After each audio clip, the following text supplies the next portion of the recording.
Grupo San Pablo presenta.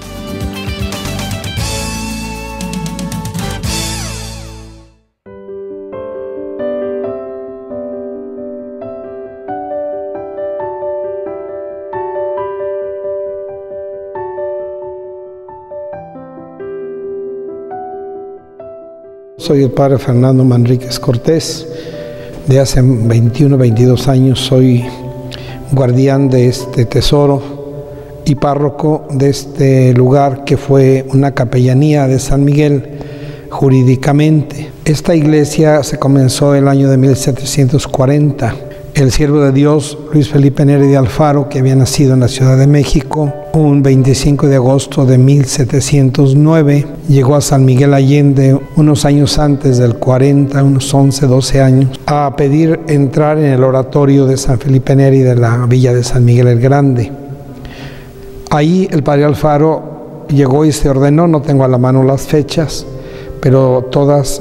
Él ya estaba prácticamente ordenado cuando viene aquí en el 740 y precisamente pone la primera piedra de esta fortaleza religiosa, como le llamaba Manuel Toussaint. Esta iglesia no estaba destinada al culto público. Él fundaba una casa de ejercicios porque el rey Carlos III de España expulsa a los jesuitas de sus territorios y al expulsarlos el Papa, preocupado, le confía a los filipenses que cuiden la obra de los jesuitas en sus dos reinos, en el Reino de México y de Perú. Aquí hay una cosa curiosa, la amistad antigua de San Felipe Neri con San Ignacio de Loyola, que se afianzó más en los sucesores. El padre venía, dice una leyenda que no tiene fundamento histórico, son como leyendas áureas, que el padre venía de Dolores hacia San Miguel, porque apenas tiene 300 años, algo así, de parroquia Dolores, y San Miguel lo fundó don Vasco de Quiroga en 1500 y tantos. Dicen que aquí, como había muchos baños de agua termal, que aquí se cometían cosas disolutas, había algunos asaltos, lo que haya sido, que el padre Alfaro funda esta casa de ejercicios. Yo siento, creo yo, se habla de un sueño que tuvo el padre Alfaro y que vio que Jesús Nazareno le pedía aquí hacer un lugar de penitencia, de oración, de conversión. Y yo creo que él quería hacer una casa, pero cierta o no la leyenda, el caso es que el padre Alfaro, un señor Ignacio García, le compra la hacienda a la que pertenecían todos estos terrenos. Él quería hacer una Jerusalén indiana. Hay dos cuadros en la sacristía que hay que juntarlos, donde está Jerusalén y Belén, y donde él pone San Miguel y poco más o menos a 12 kilómetros pone el santuario de Atotonilco, que era la Jerusalén indiana. A partir de los ejercicios de San Ignacio, crean un centro de devoción, de encuentro con Cristo, de conversión, para realizar aquí, en este lugar, pues podríamos decir, una misión que irradiar en los ejercitantes aquella mística muy, muy postridentina. Si no entendemos que fue el Concilio de Trento que pone a Lutero y el protestantismo, que aclara muchos verdades, dogmas de la Iglesia, tanto en liturgia como en la veneración del culto a los santos. El protestantismo más tarde se hace icónico, es decir, sin imágenes. Si ustedes ven aquí, son 5.800 metros restaurados ya, faltan algunos, de pintura mural y otras técnicas. El padre Alfaro entonces llega a este lugar y el 3 de mayo de 1740 pone la primera piedra y en el 748 ya estaba la nave central y su amadísima imagen de Jesús Nazareno de Aguascalientes. Así le decía a Jesús Nazareno, que no se trata de ninguna relación con el estado de Aguascalientes, sino que Atotonilco quiere decir lugar de agua o de aguas calientes. Y en este lugar, Atotonilco, el padre Alfaro cristaliza ese deseo de una Jerusalén indiana. Padre Alfaro tiene como cometido crear una casa de ejercicios de San Ignacio, siguiendo fielmente la tradición ignaciana. Y por eso esta era la capilla de los ejercicios. Algo importante de muchísimas cosas que pueden decirse es la siguiente. El Padre Alfaro tuvo como auxiliar en esta obra magna, tuvo en sus manos un libro que el Padre Jerónimo Nadal, amigo de San Ignacio, le mandó hacer a Amberes. Allí era un lugar donde había muchos que grababan en tinta fuerte, que grababan, sobre combre, no conozco bien la técnica, pero los libros están en blanco y negro. Esos grabados, los pintores novohispanos los recreaban en colores, tanto en óleos de caballete como en pintura mural. El pintor se llama Miguel Antonio Martínez de Pocasangre. Aquí hay más manos en este lugar, algunos retoques a través del tiempo, pero hubo un pintor, Correa, muy importante, que pintó el camarín de Loreto y pintó 2 murales a los lados del altar mayor. El Padre Nadal quiso satisfacer un deseo de San Ignacio. Los ejercicios de San Ignacio podemos decir que es un enamoramiento. Él quiere transmitir cómo conoció a Jesús, se enamoró de él para amarlo y seguirlo. Y todo lo que Ignacio pensaba era para su mayor gloria. Este es el trasfondo. La misma iglesia está decorada según las 4 semanas de los ejercicios ignacianos. La primera, el pecado y la gracia. La segunda, la vida de Cristo antes de la pasión, sus 30 años de vida oculta, sus 3 años de ministerio apostólico. La tercera semana, la pasión. La cuarta semana, la resurrección. Y estas 4 semanas, como no podían hacerse en donde Ignacio quería recorrer los lugares santos, entonces Ignacio se tiene que quedar por varios motivos en Roma. De ahí manda a su gran amigo Francisco Javier a las Indias, como se decía. Muere en las costas de China, frente a China, y el catolicismo exuberante que podemos decir existe en el Oriente se debe precisamente a San Francisco Javier, cuya mano derecha dan a los jesuitas y está en la iglesia del Jesús con el cuerpo de San Ignacio. Estas cosas son muy importantes porque si no entendemos que el Padre Nadal, una vez que San Ignacio no se puede ir a Europa, a Tierra Santa y se tiene que quedar en Europa y mandar a Francisco Javier al Oriente y mandar a México misioneros y a algunas otras partes de América, no vamos a entender por qué el santuario está decorado así. Aquí hay 2 fuentes iconográficas: la Biblia Nadalis o Natalis del Padre Jerónimo Nadal, que son grabados de la vida de Cristo, que es la mayoría de la iconografía, y también la Escola Cordis de Van Hepten, que son estas representaciones que hay en el coro en un Via Crucis y en unos cuadros pequeños en esta capilla, que en lugar de estar la persona de Cristo, está el corazón, lo están azotando, lo está juzgando Pilato, está crucificado, desciende de la cruz. Un poco, quizás para un gusto moderno, a lo mejor hasta medio herético, ¿no? Pero esa era la piedad postridentina que quería cumplir los ideales de Trento. El Padre Alfaro es un campeón del Concilio de Trento, que el arte llegara a los más humildes y suscitara en ellos un amor a Cristo y una conversión. Y ese es el sentido de esta iglesia. El Padre Alfaro se va a valer de Miguel Antonio Martínez de Pocasangre.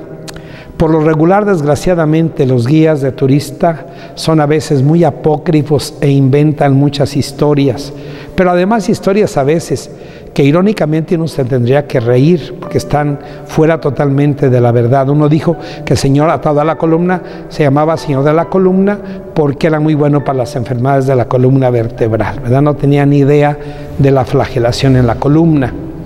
También la iconografía, y uno no entiende nada, ni por qué está la iglesia pintada. El padre Alfaro, al tener el libro de Jerónimo Nadal, pues es un campeón el padre Alfaro, que era biblista, poeta, que tiene una formación humanística de primera, tenía grandes estudios y una gran sensibilidad artística. El padre Alfaro monta todo esto en razón de las 4 semanas de San Ignacio. Y dicen que Miguel Antonio Martínez de Bocasangre, dicen, era un indio. En un video que vi yo hace poco decía, es un mulato. Imagínense una mezcla con raza africana. Nos encontramos porque uno pues promueve de alguna manera a las historiadoras o les anima, pero es un hallazgo pues importante, porque yo solicité al archivo al padre anterior y al padre actual, el padre Manuel Briones, que el excelente historiador Graciela Cruz López pudiera entrar al archivo, y resulta que allá hay una carta firmada por puño y letra de Bocasangre que dice: yo, Miguel Antonio Martínez de Bocasangre, español, nacido en Querétaro. Ahorita se han dado historiadores a la tarea de buscar su acta de bautismo y más detalles. Dicen que era lírico, no es cierto, era un hombre ya formado en la cultura, las composiciones y todo de la pintura novohispana. Y era queretano, pero los que nacían de 2 padres españoles aquí se llamaban español nacido en México. De hecho, el padre Alfaro, que es bautizado en el Sagrario Metropolitano de México, está en el libro 35, ahorita sí me vino el número, en el libro 35 de bautismo de españoles, así se llama. El padre Alfaro no nació en España, no eran peninsulares, pero ellos se consideraban españoles. Así es que es el primer mito que hay que quitar, que Miguel Antonio Martínez de Bocasangre era indio o mulato y que era lírico así para pintar. Era un hombre con una gran escuela. 8,000, les dije, 500 metros, poco más o menos, de pintura mural, especialmente al temple, forma el acervo de esta pintura mural, y cuadros de caballete en uno de estos viacrucis. Atrás está la firma de Bocasangre. ¿Y por qué muchos cuadros eran anónimos? Porque hagan de cuenta que se pagaba un impuesto al virrey cuando Cabrera, Ibarra o Villalpando, quienes fueran de los grandes pintores, firmaban el cuadro al cliente. Si no lo firmaban, entonces ese cuadro no pagaba ese impuesto. Es como cuando uno no quiere el IVA o no quiere factura, me imagino, un equivalente. Eso dificultaba también al querer identificar a los autores, que probablemente era de Cabrera, y lo que luego da lugar a falsificaciones. Pero esa es la historia, se tenía que pagar. Y además de eso, muchos pintores lo que querían era darle gloria a Dios y no querían poner ahí su firma. También esa humildad la había en algunos pintores, lo que nos dificulta a veces saber de quién era. Desde luego que Bocasangre tuvo que tener una gran escuela a su disposición, es decir, un maestro con su escuela, con sus alumnos, los más aventajados, él supervisando. Y yo me imagino, porque si uno observa con curiosidad las pinturas, está allí su sello. Hay pinturas que se ve que son posteriores o pudieron ser solo de los alumnos. No me acuerdo ahorita cómo se apellidaba Correa, que hizo muchas pinturas, y también hay retoques en algunas, sin la técnica de la Carta de Venecia de la Restauración. Entonces tenemos unas 60 esculturas ahorita restauradas, 60 cuadros de caballete que se han salvado ya prácticamente de la destrucción, y todavía hay un altero de cuadros que están en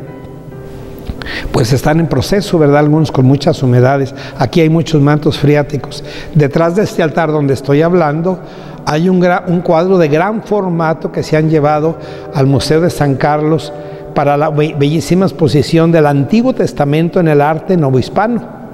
Es el cuadro más grande, como el cuadro estrella, y representa, puede ser muy bien de Bocasangre, atribuido a él la Santa Santorum o Kadosh Kadoshim, ¿verdad?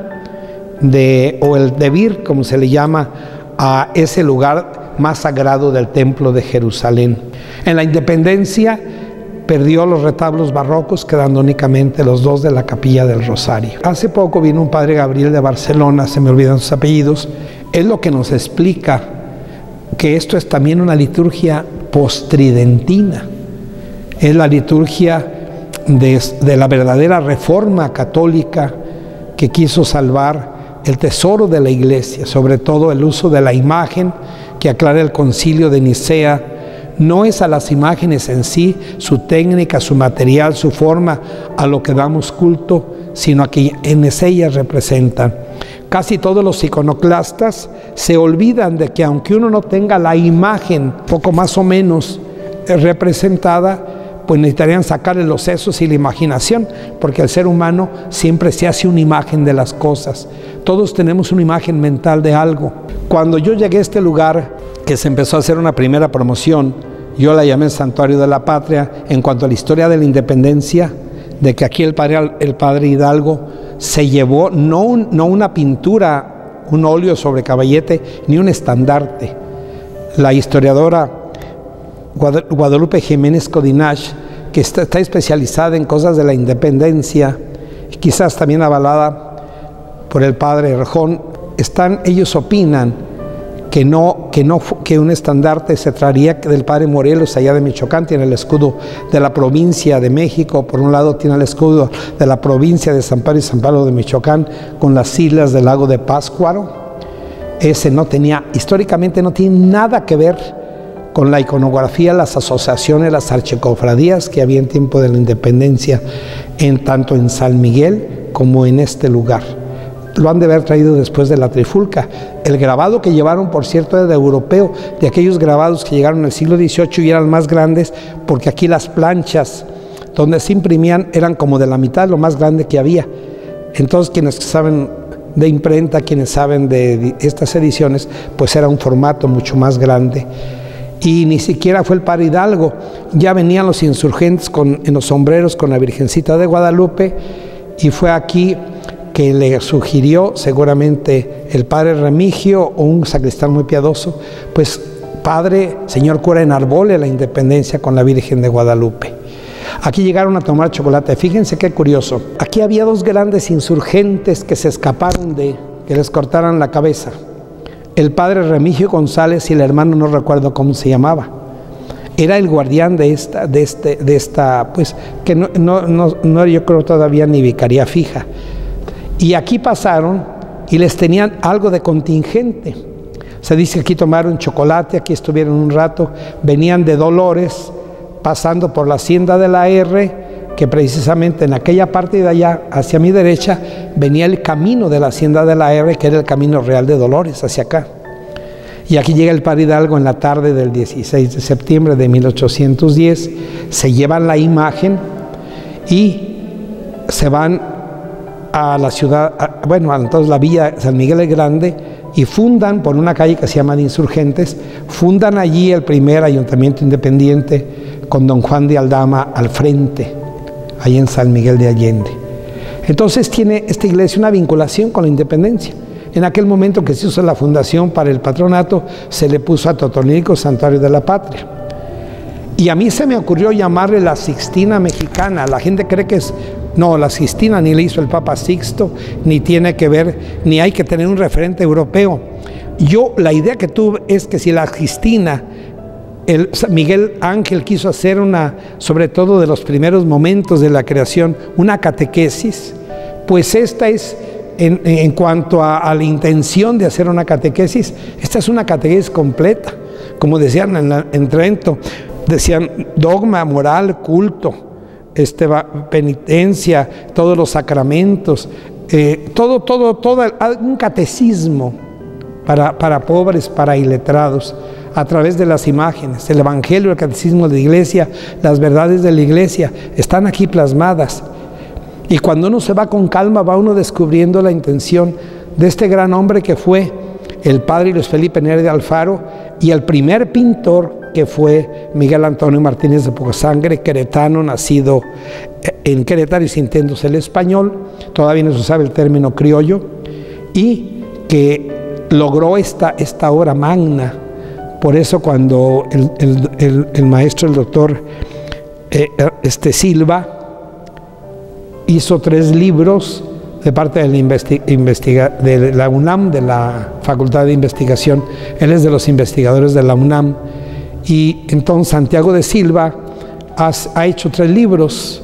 Allá por los años 70 y tantos hizo el primer libro que se llamó Totonilco, Visión Mística y Libertaria, como que se metía un poquito a la mística y también a la cuestión patria. Después hizo un libro que se llamó Totonilco a secas. Y al último hizo un libro muy interesante que se llama Alfaro y Poca Sangre, así como si fuera un dúo dinámico, ¿verdad? El padre Alfaro y sus ideas y sus intuiciones de parte para que se realizaran, se plasmaran el pintor. Pero aquí hay muchas más manos, quienes edificaron la iglesia. Es triste que no haya un elenco de todos los artistas que aquí participaron, pero cuando se dice poca sangre pidiendo todo, estamos en un error, porque varias cosas de Caballete pueden no ser de él. Esculturas, pues no, él no se sabe que era escultor, era un gran pintor novohispano que se hizo la mayoría de la producción, sobre todo en vida del padre Alfaro. Yo pienso que al morir el padre Alfaro en el 1767, yo me imagino que el padre Alfaro, al faltar quedaron proyectos, no hay datos muy seguros de si estaba poca sangre o empezaron a entrar otros artistas.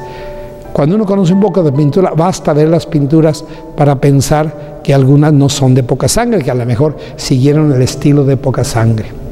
Yo también la he llamado, además de Sixtina mexicana, por el uso de tantas imágenes, pero con un plan catequético, no puestas así nomás para llenar. Ciertamente que se llama horror vacui, horror al vacío que tiene el arte barroco, que es teatral, que es exuberante, ¿no?, que tiene el gozo de la vida, etcétera. Sino que no solamente por eso, el arte barroco era el arte de ese momento. Esta es una joya muy sui generis del barroco en México, del siglo de oro, que fue el siglo XVIII, con todas esas intenciones pastorales y artísticas. No olvidemos, por último, que el padre Alfaro era un místico. Yo he tenido mucha inquietud de consultar personas que saben, que podamos nosotros, porque en los saqueos, en las cosas que ha habido, imagínense si no va a haber saqueos, que supiéramos cuáles son los libros que inspiraron al padre Alfaro. El papá del padre Alfaro, que nació en 709 y en el 2009, son los 300 años, el padre Alfaro se descubrió por una historiadora que nos trajo varios documentos de Chile. ¿Qué andaban haciendo en Chile las novenas del padre Alfaro? Entonces se descubre que el padre Alfaro, que son descubrimientos de los historiadores, era hijo de un segundo matrimonio. Su padre era el capitán Valero de Alfaro y su mamá doña María Velázquez de Castilla, pero era en segundas nupcias, y el padre Alfaro el hijo mayor. Cuando al obispo de Michoacán, porque esto pertenecía en ese momento a Valladolid, primero a Páscor, en el 580 pasa la cabecera de Dios a Valladolid y Morelia, el padre Alfaro le hace una relación de todo este santuario, sus pinturas, pues de la mayoría de las cosas, un poco breve, y de sus altares. A uno le da vértigo de lo que se perdió. El papá del padre Alfaro tenía que ver con el comercio del ganado de China. Ustedes saben que todos los marfiles que hubo en el siglo XVIII vinieron de China. Así es que sus altares tenían reliquias de santos. Tenían, como iba uno a Roma y hay medallitas y cosas, se hacían ceras con el Agnus Dei, con algunos santos, que el Papa seguramente bendecía. Por eso era la juguetería sacra del arte barroco, cuadritos, Agnus Dei, del Cordero de Dios, y también el gusto barroco de poner muchas imagencitas, y muchas imágenes eran de marfil, y el padre habla de candelabros de plata, imágenes de marfil. ¿Dónde están? Porcelanas traídas, ¿no?, que seguramente a través de su padre. También se sabe que, y esto está documentado, que Borda, el creador de Tasco, ¿verdad?, de la iglesia de Santa Prisca, algún donativo tuvo que ver con el padre Alfaro. Hay muchos cabos seguros que hay que atar y que hay que hacer un gran análisis. Es excelente la obra de Santiago de Silva. de algún otro historiador, pero aquí se necesita, y lo digo aprovechando que me dan esta oportunidad de hablar, aquí necesitan entrar nuestros amigos de SOMELIT, de la Sociedad Mexicana de Liturgistas de Especialidades en Liturgia, que se auxilian de liturgos de Roma, de Barcelona, pues de todo este equipo, porque solo para mí es lo que yo pienso. La liturgia es toda la iglesia, porque la liturgia es el momento supremo de la celebración del misterio pascual, y estos espacios fueron creados para especialmente la celebración de la misa, la celebración de los sacramentos, para la predicación, para la contemplación. Dice un canon de Trento que el arte llegue a los fieles sencillos para que glorifiquen a Dios, con aquella idea también de San Ignacio, ¿verdad?, para mayor gloria de Dios, y que ellos, que muchos en ese tiempo no sabían leer ni escribir, a través de las imágenes, cuánto se sostuvo la fe. Ese era el origen de la Biblia del Padre Nadal. Una figura pues con un título muy pequeño, pero que a la gente, aún sin saber, decía: estas son las bodas de Caná, esta es la resurrección de Lázaro, esta es, etcétera, etcétera, ¿verdad? Y poco más o menos, esta es la obra que admiramos hoy y que ha sido ya proclamada Patrimonio Cultural de la Humanidad. Algún momento se pensó que San Miguel era muy importante, y esto como un apéndice, yo así le llamo. Pues a la hora de la hora, la UNESCO, más bien así se dice, se proclamó la ciudad o la villa protectora del Paso del Oro y la Plata de San Miguel Allende y su santuario. Yo diría son prácticamente una sola cosa, pero el peso histórico y todos los valores lo dijeron aún los responsables de Quebec, del Patrimonio de la Humanidad, pues el que tuvo más peso como en una balanza fue el santuario de Atotonilco y su casa de ejercicios. Algo muy bello, esta sigue siendo iglesia. Yo digo de relajo que la agarraron de su puerquito, porque esta iglesia siempre se maltrata con el turismo, no son mármoles, no son cosas muy sólidas, son pintura al temple, pintura en la pared, y las humedades como dragones enemigos, ¿verdad? Y el paso del tiempo que destruye las cosas. Pero esta iglesia hay que cuidarla mucho, y todavía faltan detalles de la restauración y el mantenimiento que hay que estarle, dale. No es fácil, pero aquí, por lo que yo sé, en estos 5.800 metros cuadrados y lo que se ha hecho, pues podremos bien decir que hay más de $1 millón que ya se han invertido aquí. ¿De parte de quién? Pues de donadores, de parte de instituciones internacionales o del gobierno, que de 2x1, no me sé cómo se llaman esas cosas, pero no las puedo precisar técnicamente, pero seguimos adelante con esta obra que es no solamente de México, es un patrimonio cultural de la humanidad, tangible, precioso, que tenemos que seguir cuidando. Y digo yo que agarraron la iglesia de su puerquito porque pues sigue teniendo culto, sigue teniendo entradas, salidas, la gente, los niños tocan las paredes, y hay que estar continuamente, además de las humedades, cuidando que no haya incuria y que esto no se vuelva a retachar, que vuelva a dar marcha indietro, como dicen los italianos, ¿verdad? Marcha para atrás. Y de verdad que es tan difícil tener esto al día. Es una obra muy ambiciosa que logró el Padre Alfaro. Y por último, el Padre Alfaro era poeta. La mayoría de los que van a ver de las cartelas en toda la iglesia son poesía del Padre Alfaro, especialmente este bello Via Crucis, que está hecho cada Via Crucis prácticamente con 3 décimas, composiciones de 10 versos que tienen un ritmo muy hermoso, y que también en la Capilla del Rosario, las Aves Marías, en que está inspirada en las mujeres de la Biblia, está inspirada hasta en la mitología, en todas aquellas cosas humanísticas tan bellas antiguas. Allí el Padre Alfaro vierte todo su amor a la Santísima Virgen María y a Jesús. Yo tengo el proyecto de hacer un trabajito muy modesto, muy sencillo, pero que sea el arranque para investigadores mejores, porque yo, pues los sacerdotes diocesanos no somos religiosos, ni nos dedica nuestro obispo a estudiar algo, hacia darnos el tiempo, como los religiosos que les pueden dar una misión. A nosotros nos agota un poco la misión pastoral, pero yo tengo la idea de escribir un pequeño libro recopilando con mucha sencillez para el pueblo, su Via Crucis, su amor a Cristo y a la Virgen, que es como un acatistos, un himno como los himnos orientales, y con muchas flores y mucho amor a la Virgen María. Y le quiero poner al folletillo, si acaso lo puedo hacer, los dos grandes amores del siervo de Dios Luis Felipe Neri de Alfaro, Jesús y María. Por último, la admiración de esta iglesia, aunque mucha gente, la gente que conoce, admira, la gente que no sabe simplemente está muy bonita, porque tenemos sensibilidad. Lo último que digo es esto: esta iglesia es muy querida porque es interdisciplinar. Tiene arquitectura, tiene pintura, tiene escultura, tiene poesía y tiene liturgia, ¿verdad? Pero está hecha no para que sea parroquia. La tomaron como capellanía, vicaría fija y parroquia. Esta iglesia está hecha para hacer las 4 semanas de los ejercicios del Padre Alfaro. Para eso le hizo el Padre Alfaro. Es una catequesis, ¿verdad? Aquí hay mucho más material que la Sixtina, pero hay que salvar las distancias. Una cosa es la Sixtina de Miguel Ángel, el proyecto del Papa Julio II, otra cosa es este proyecto yo le llamo globalmente, de la Jerusalén indiana, para mí de los más grandes íconos del siglo de oro virreinal de aquí de nuestra patria, que es el Padre Luis Felipe Neri de Alfaro, un verdadero ícono del siglo de oro de México, del siglo XVIII.